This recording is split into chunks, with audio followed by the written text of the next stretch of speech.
Hello বন্ধুরা, good morning সবাইকে। তো সকাল সকাল যা বৃষ্টি শুরু হয়েছে, একটু বৃষ্টি কম পড়েছিল, আমি বাসন কোসন ধুয়ে দাঁতটা ব্রাশ করছিলাম। তো তারপরে দেখলাম বেগুন গাছে অনেক বড় বড় বেগুন হয়ে গেছে। এটা তুলে আজকে রান্না করে ফেলি, নাহলে যা বৃষ্টি হচ্ছে পচে যাবে। তো দেখো বেগুন তুলছি, আজকে এটাই রান্না করব। তো গাছটায় ভালোই বেগুন হয়। তো ক্যামেরায় কত বড় দেখা যাচ্ছে জানি না, কিন্তু ভালোই বড় হয়েছে বেগুনগুলো।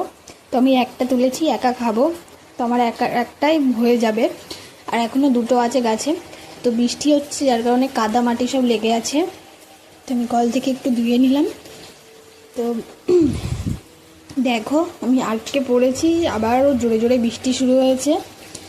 খুব জোরে জোরে বৃষ্টি হচ্ছে, এই বৃষ্টিতে ভিজলে মানে শরীর খারাপ ছাড়া আর কিচ্ছুই হবে না। তো আমি আটকে পড়েছি, আমাদের পুরনো বাথরুম ঘর এখনও কমপ্লিট হয়নি। তো সেখানেই আমি দাঁড়িয়ে দাঁড়িয়ে দাঁত ব্রাশ করছি আর আটকে পড়েছি, জানি না কখন বৃষ্টিটা কমবে।